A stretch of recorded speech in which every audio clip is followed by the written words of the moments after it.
Appeal বিভাগের নিষ্পত্তির আগে মৃত্যুদণ্ড পাওয়া আসামিকে কন্ডেম সেলে রাখা যাবে না, হাইকোর্টের রায়। 2 বছরের মধ্যে সবাইকে স্বাভাবিক জেলে স্থানান্তরের নির্দেশ। বদলি মিরাজকে জেল খাটিয়েও শেষ রক্ষা হলো না উত্তরার সেই নাজমুলের। হাইকোর্টের নির্দেশে আত্মসমর্পণের পর কারাগারে প্রেরণ। সিডব্লিউ আমলে জেল হাজতে প্রেরণ করা হয়েছে।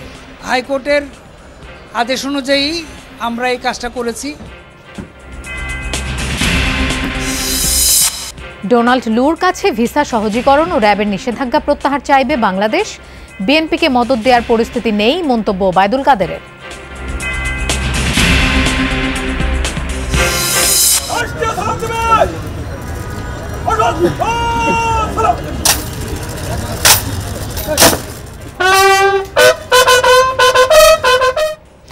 প্রবীণ রাজনীতিক হায়দার আকবর খান রনকে গার্ড অফ অনার।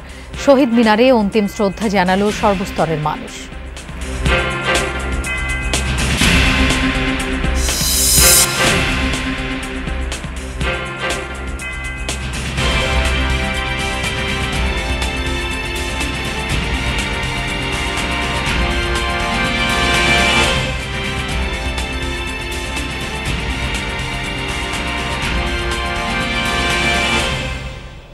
শুভেচ্ছা, আমন্ত্রণ যমুনা নিউজে। আপনাদের সঙ্গে থাকছি আমি মৌসুমী আহমেদ লোপা। এতক্ষণ শিরোনাম দেখছিলেন, এবার যাচ্ছি পুরো খবরে। আপিল বিভাগে মৃত্যুদণ্ডাদেশ চূড়ান্ত হওয়ার আগে কোনো আসামিকে কন্ডেম সেলে রাখা যাবে না বলে রায় দিয়েছেন হাইকোর্ট। একই সাথে বর্তমানে যারা কন্ডেম সেলে আছেন তাদেরকে স্বাভাবিক কারাগারে স্থানান্তরের জন্য 2 বছরের সময় দিয়েছেন বিচারক। বিচারপতি শেখ হাসান আরিফ ও বিচারপতি মোহাম্মদ বজলুর রহমানের হাইকোর্ট বেঞ্চ আজ এই রায় দেন। রায়ে বলা হয়, বিশেষ কারণে বিশেষ কোনো ব্যক্তিকে কন্ডেম সেলে রাখা যাবে, তবে সেক্ষেত্রে কারাগারে আসামিকে শুনানি করতে হবে। রায়ের পর্যবেক্ষণে আদালত বলেন, মৃত্যুদণ্ডপ্রাপ্ত আসামিদের অধিকার আছে জামিন আবেদনের। হাইকোর্টের উচিত শুনানির জন্য তা গ্রহণ করা। বিচারক বলেন, 12 বছরের ট্রায়ালই যায়নি সাগর রুনির হত্যাকাণ্ডের বিচার। এটাই আমাদের বিচার ব্যবস্থা। এদিকে এই রায়কে ঐতিহাসিক বলে আখ্যা দিয়েছেন রিটকারীর আইনজীবী।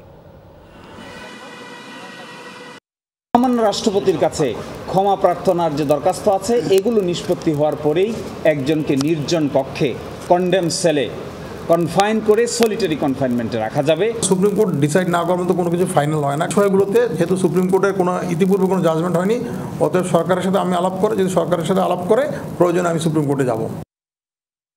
শেষ পর্যন্ত কারাগারে যেতেই হলো বাস্তবের আয়নাবাজ উত্তরের যুবলীগ নেতা নাজমুল হাসানকে। সকালে বিচারিক আদালতে আত্মসমর্পণের পর তাকে কারাগারে পাঠানোর নির্দেশ দেওয়া হয়। টাকার বিনিময়ে নিজের পরিবর্তে মিরাজুলকে সাজা খাটান নাজমুল হাসান। এ নিয়ে অনুসন্ধানী প্রতিবেদন প্রচার করে যমুনা টেলিভিশন।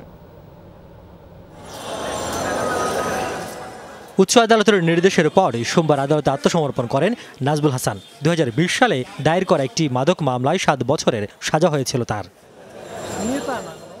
নিজে পালিয়ে থেকে টাকার বিনিময়ে মিরাজুল নামের এক যুবককে কারাগারে পাঠান নাজমুল। তার আয়নাবাজি নিয়ে অনুসন্ধান চালায় যমুনা টেলিভিশনের 360 ডিগ্রি টিম। পরে বিষয়টি হাইকোর্টের নজরে আনা হলে সংশ্লিষ্টদের কাছে ব্যাখ্যা চান আদালত। এরপর নাজমুলের আয়নাবাজি প্রমাণিত হওয়ায় রবিবার 24 ঘন্টার মধ্যে বিচারিক আদালতে আত্মসমর্পণের নির্দেশ দেওয়া হয় তাকে। যে ওনারা অনারেবল হাইকোর্টের ডিরেকশন অনুযায়ী আসছেন বিজ্ঞ আদালতে সারেন্ডার করার জন্যে, তো সেই হিসাবে আজকে সারেন্ডার হয়েছে। তো যেহেতু সারেন্ডার হয়েছে, তো এই আসামি জেল হাজতে যাবে, কারণ সে সাজাপ্রাপ্ত আসামি। তার বিরুদ্ধে 7 বছরের জেল এবং 10,000 টাকা জরিমানা হয়েছে অনাদায়ে। তবে নাজমুলকে নির্দোষ দাবি করেন তার আইনজীবী। জানান, সংক্ষুব্ধ হয়েছেন বিচারিক আদালতের রায়ে। আদালতে যে অভিযোগটা, এটার সাথে নাজমুল হাসানও কিছু জানে না, ওনার লয়ার হিসাবে আমরাও এটা কিছু জানি না। আসলে কি অভিযোগটা, এটা সম্পর্কে নাজমুল হাসান এটা অবগত না। নাজমুল হাসান এটা সম্পর্কে সম্পৃক্ত না এবং নাজমুল হাসান এটা জানেও না।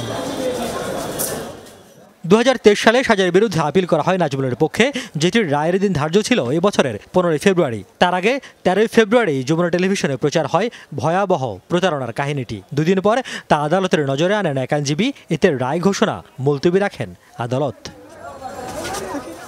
রিয়াজ রায়হান, যমুনা নিউজ, ঢাকা। জগন্নাথ বিশ্ববিদ্যালয় থেকে বহিষ্কৃত শিক্ষার্থী তিথি সরকারকে 5 বছরের কারাদণ্ড দিয়েছেন আদালত। ধর্ম নিয়ে কটূক্তির অভিযোগে পল্টন থানায় ডিজিটাল নিরাপত্তা আইনে করা মামলায় তাকে এই সাজা দেওয়া হয়েছে। দুপুরে ঢাকার সাইবার ট্রাইব্যুনালের বিচারক AM জুলফিকার হায়াতের আদালত আসামির উপস্থিতিতে এই রায় ঘোষণা করেন। জানা যায়, ফেসবুকে ও বিভিন্ন সামাজিক যোগাযোগ মাধ্যমে দীর্ঘদিন ধরে ধর্ম নিয়ে বিরূপ মন্তব্য করে আসছিল তিথি সরকার। প্রতিবাদে জগন্নাথ বিশ্ববিদ্যালয়ের সব ছাত্র সংগঠন ও সাধারণ শিক্ষার্থীরা তিথি সরকারের বহিষ্কার দাবিতে মানববন্ধন ও প্রতিবাদ সমাবেশ করে। আন্দোলনের মুখে গত 23 অক্টোবর তাকে সাময়িক বহিষ্কার করে বিশ্ববিদ্যালয় প্রশাসন।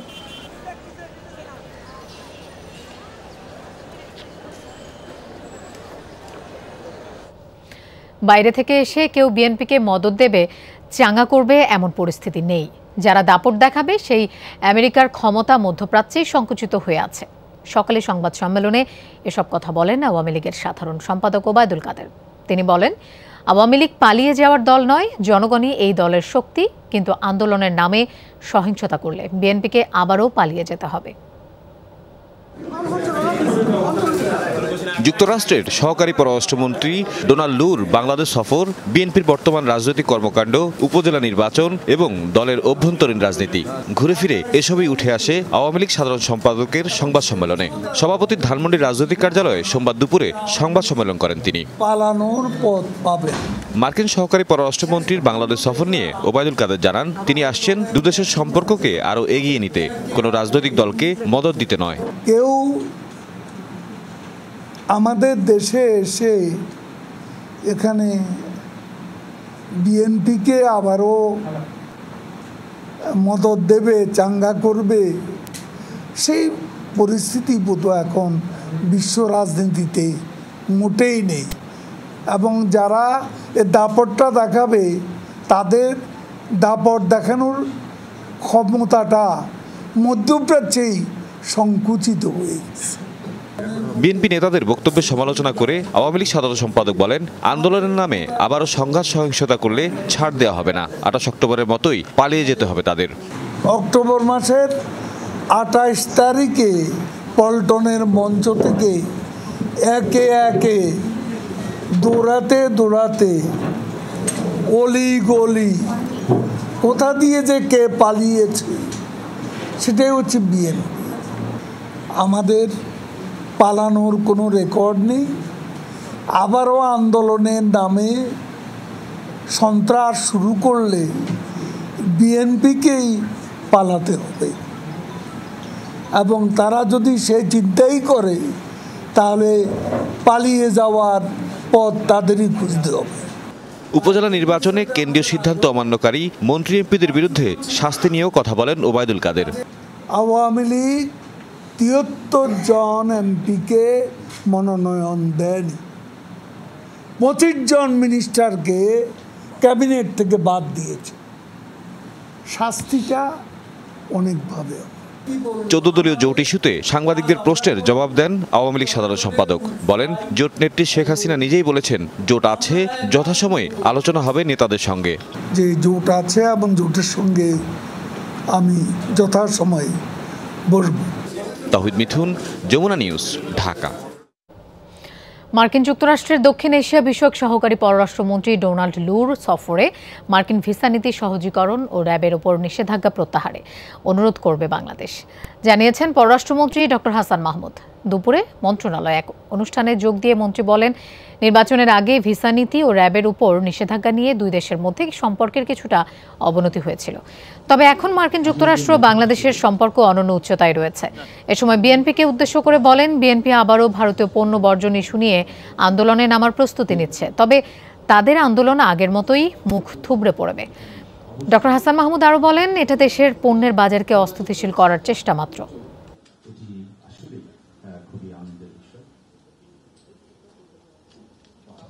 হজ যাত্রীদের সবাই যাতে পবিত্র হজ পালন করতে পারেন সেজন্য ভিসা অনুমোদনের সময় বাড়াতে সৌদি আরবের প্রতি আহ্বান জানিয়েছেন প্রধানমন্ত্রী শেখ হাসিনা। সকালে বাংলাদেশে সৌদি আরবের রাষ্ট্রদূত ইসা ইউসুফ ইসা আল দুহাইলান গণভবনে সৌজন্য সাক্ষাৎ করতে এলে তিনি এই আহ্বান জানান। প্রধানমন্ত্রী বলেন, সৌদি আরবের উচিত হজ যাত্রীদের জন্য ভিসা অনুমোদনের সময় বাড়ানো, যাতে তারা পবিত্র হজ পালন করতে পারেন। এ সময় সৌদি রাষ্ট্রদূত বলেন, যেসব হজ যাত্রী এখনও হজ পালনের জন্য ভিসা পাননি তাদের ভিসা প্রদানের উদ্যোগ নিচ্ছেন তিনি। এ সময় সৌদি রাষ্ট্রদূত বাংলাদেশে কিছু প্রকল্প বাস্তবায়নে তার দেশের বিনিয়োগকারী ও কোম্পানির আগ্রহ প্রকাশ করেন। বৈঠকে ফিলিস্তিন ইস্যুতে প্রধানমন্ত্রী বলেন, বাংলাদেশ ফিলিস্তিনি জনগণের সহায়তার জন্য আরেকটি চালান প্রস্তুত করছে। তিনি বলেন, যুক্তরাষ্ট্র এবং তার কয়েকটি মিত্র ছাড়া পুরো বিশ্ব ফিলিস্তিনের সাথে রয়েছে।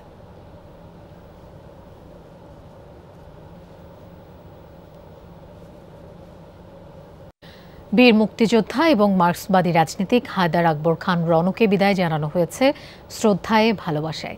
দেশের প্রায় সব রাজনৈতিক দলের নেতারা, শিক্ষক, লেখক, সাংস্কৃতিক ব্যক্তিরা ফুল দিয়ে শেষ বিদায় জানান তাকে। দুপুরে ঢাকা বিশ্ববিদ্যালয় কেন্দ্রীয় মসজিদে জানাজা শেষে দাফন হবে হায়দার আকবর খান রনর। হায়দার আকবর খান রনর স্বপ্ন ছিল শোষণহীন ও সাম্যের বাংলাদেশ। বাস্তবায়নে বেছে নিয়েছিলেন মার্ক্সবাদ। শেষ পর্যন্ত পৃথিবী ছেড়ে গেছেন মার্ক্সবাদ তত্ত্বের বিশ্বাস নিয়েই। শ্রদ্ধা জানাতে সকালে কেন্দ্রীয় শহীদ মিনারে আনা হয় হায়দার আকবর খান রনর মরদেহ। গার্ড অব অনার দিয়ে সম্মান জানানো হয় মুক্তিযুদ্ধের অন্যতম এই সংগঠককে। পরে শ্রদ্ধা জানায় সর্বস্তরের মানুষ। এসেছিলেন দেশের প্রায় সব রাজনৈতিক দলের নেতারাই। একজন সাদামাটা মানুষ ছিলেন এবং তার বিশেষ করে মুক্তিযুদ্ধে অংশগ্রহণের মধ্য দিয়ে মুক্তিযুদ্ধের চেতনাকে তিনি ধারণ করতেন। চলে যাওয়া নিঃসন্দেহে বাংলাদেশের রাজনীতিতে, আদর্শবাদী রাজনীতির ক্ষেত্রে একটা বিরাট শূন্যতা সৃষ্টি করে। প্রয়াত হায়দার আকবর খান রনর যে তার রাজনৈতিক দর্শন, তার যে চাওয়া এবং আমাদের যে কর্মকাণ্ড, এগুলোর মধ্যে প্রায় সামঞ্জস্য আছে। ছাত্র ইউনিয়ন নেতা রনও মুক্তিযুদ্ধের অন্যতম সংগঠক। ভূমিকা রাখেন ওয়ার্কার্স পার্টি গড়ে তোলায়। পরে যোগ দেন সিপিবিতে। রাজনৈতিক সঙ্গী বদলালেও আমৃত্যু অবিচল ছিলেন মার্ক্সবাদের পথেই। যে দেশের কমিউনিস্ট এবং বামপন্থীদেরকে ঐক্যবদ্ধ করা, তার যে উদ্যোগ, সেই উদ্যোগের ফসল আজকে বাংলাদেশের ওয়ার্কার্স পার্টি। কমরেড রণ জীবনের শুরুতেই যে আদর্শকে লালন করেছিলেন, জীবনের শেষ দিন পর্যন্ত সেই আদর্শ তিনি লালন করে গেছেন। সমাজতন্ত্রের ঝান্ডা হাতে যুদ্ধ করা যায়, গণতন্ত্রের জন্য লড়াই করা যায়, এই রাস্তাটা উনি বলিষ্ঠতার সঙ্গে দেখিয়ে গিয়েছেন।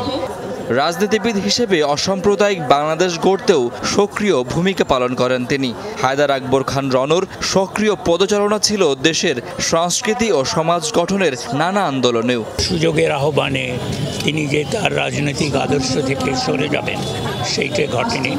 আজীবন সংগ্রামী ছিলেন, আজীবন সমাজতন্ত্রী ছিলেন এবং যেটা অসাধারণ সেটা হলো রাজনীতির চর্চার সঙ্গে জ্ঞানের চর্চা করতেন।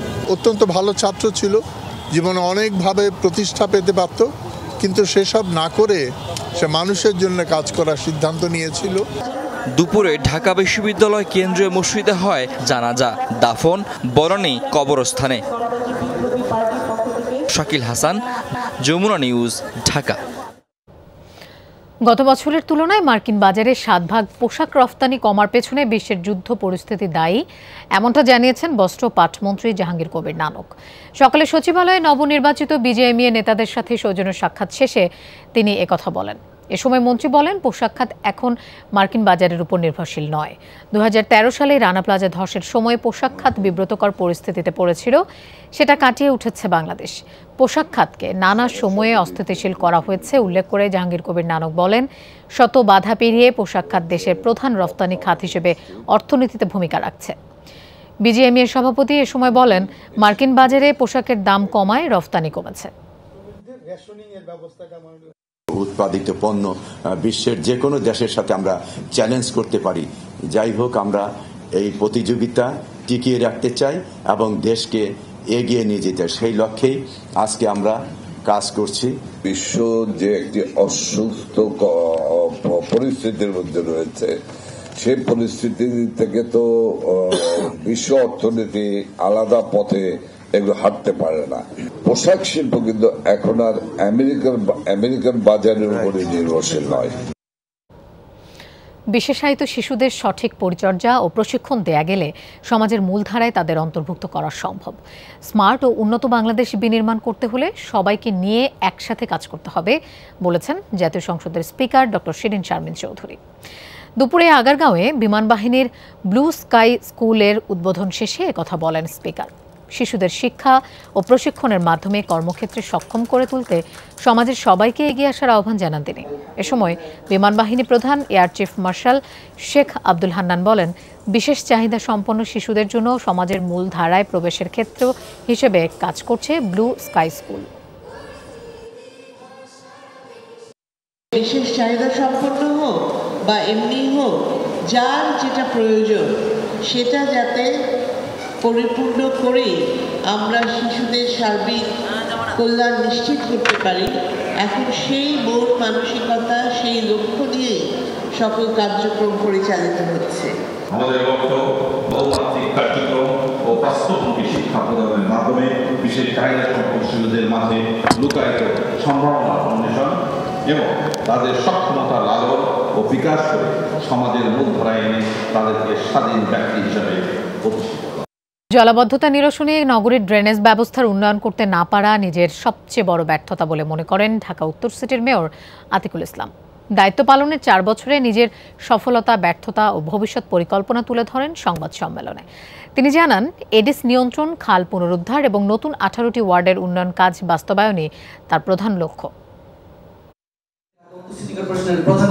ঢাকা উত্তর সিটি কর্পোরেশনের মেয়র হিসেবে দায়িত্ব গ্রহণের 4 বছর পূর্তি উপলক্ষে সংবাদ সম্মেলন করেন মেয়র আতিকুল ইসলাম। এ সময় তিনি বিগত 4 বছরে তার নেতৃত্বে ঢাকা উত্তর সিটি কর্পোরেশনের উন্নয়নের নানা দিক তুলে ধরেন। আমরা স্ট্রিট আর্ট করেছি, রিক্সা আর্ট করেছি, এখন পর্যন্ত কিন্তু ওখানে কোনো ধরনের পোস্টার কেউ লাগায় নাই। বিগত 4 বছরে ড্রেনেজ ব্যবস্থাকে পরিকল্পনা অনুযায়ী বাস্তবায়ন করতে না পারাকে বড় ব্যর্থতা বলে মানছেন মেয়র আতিকুল ইসলাম। সেই সাথে নগরীর ফুটপাত দখলমুক্ত করতে না পারার আক্ষেপও ছিল তার কণ্ঠে। আমি যেটা বারবার বলছি যে কলা গাছ থেরাপি, আমি এখনো মনে শান্তি হচ্ছে না। যখন পর্যন্ত প্রত্যেকটা বাড়িতে যদি কলা গাছ ঢুকাতে পারতাম তখন আমার মনে শান্তি হতো। আমার ব্যর্থতা এখানে। চলতি মৌসুমে এডিস মশা নিধন করে ডেঙ্গু নিয়ন্ত্রণকে বড় চ্যালেঞ্জ হিসেবে দেখছেন মেয়র আতিক। জানান, বাকি 1 বছরে খাল পুনরুদ্ধার এবং নতুন 18টি ওয়ার্ডের উন্নয়ন কাজকে গুরুত্ব দেওয়া হবে। এখানে একজন বলেছে ভালো কথা, বিজ্ঞানে ফেল করেছি। আমি তো স্বীকার করছি, আমি তো অস্বীকার করছি না। যার ফলে কিন্তু আমরা বিজ্ঞানকে মন্ত্রিসভার আমাদের ক্যাবিনেটের মিটিং এর মাধ্যমে কিন্তু অ্যাপ্রুভ হয়ে কিন্তু আমরা এখন ডাইরেক্ট ইম্পোর্ট করছি। আমি বেশি ফোকাস দিতে চাই খাল খাল খাল, এই খালগুলোকে আমি উদ্ধারে বেশি দিতে চাই। আর এটা হচ্ছে 18টি ওয়ার্ড। কারওয়ান বাজার স্থানান্তরে ব্যবসায়ীদের সহায়তা চান উত্তর সিটির মেয়র। এছাড়াও মেয়াদ শেষের আগে স্কুল শিক্ষার্থীদের জন্য বাস ও উত্তর সিটিকে সবুজ নগরী হিসেবে গড়ে তোলার স্বপ্নের কথাও জানান মেয়র। শহরের মাঝখানে কোনো ধরনের একটি পাইকারি বাজার থাকতে পারে না। ফয়সাল মাহমুদ, যমুনা নিউজ, ঢাকা।